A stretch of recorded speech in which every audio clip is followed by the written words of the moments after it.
And like good in keeping with 2024's theme of, can I even say that on here? I might have to cut it out, but you obviously know what I'm talking about. EDP, in other words. This sadly applies to cartoons as well. But I was scrolling through Instagram the other day, which, speaking of, y'all should follow me and, send me fan art if y'all want to, because, I thought it'd be funny to go through. I mean, like, maybe you guys can do something with that. I don't know, I just want to see. Show me how creative you guys can be. So yeah, I mean, if you want to send me pictures of y'all's drawings, do it through Instagram. I'd love to see them. And you can see more updates if you're interested. So yeah, but anyways, in 2016, the Powerpuff Girls got rebooted as the Powerpuff Girls with horrendous, shocker, reviews from fans, critics, and even non-fans of the show for just being pandering, insulting, garbage, but being flat out insulting to watch. Y'all all familiar with the infamous scenes. So bad.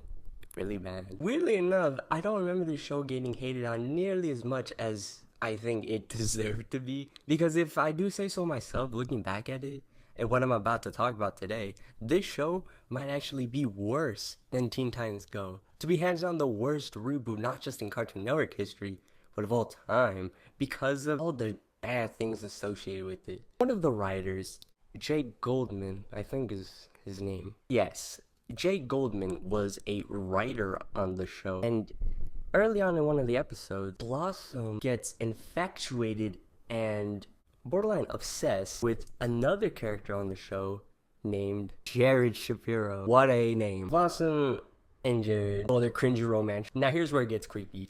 Back to James Goldman. You notice anything similar? Yeah, as you can obviously tell, they bear a striking resemblance. And obviously, Blossom, hence the title, girl, little girl at that, literally in kindergarten. So a grown man inserting himself into a kid's show to be the love interest of one of the child. What the fuck? Is understandably pretty creepy.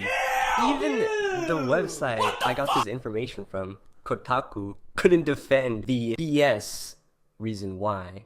Their excuse was that we were apparently the weirdos for thinking that, and that it was just a funny joke between the writers. They thought it would be funny to base the character. In short, really, I mean, they babble on about like some irrelevant stuff, but that's basically what it comes down to, is that they all thought it would be a funny joke. Funny. As if anyone even outside the writing crew would know who the this is. But even if they did, obviously, they would think that it's implying pedophilia. We 100% don't know for sure if this is real or not, of course, even though it's pretty obvious. And even if it was done out of humor, it's still pretty weird. The fact that this show got a second season is crazy. This show, honestly, in my opinion, looking back at it now, with all the horrible things it did to not just the original series, but for a show as a whole, really encapsulates just the horrors of the modern, like, trying too hard kind of agenda of, like, according to this article, the character Jared Shapiro was created by writer Haley Mancini and co-executive producer Bob Boyle.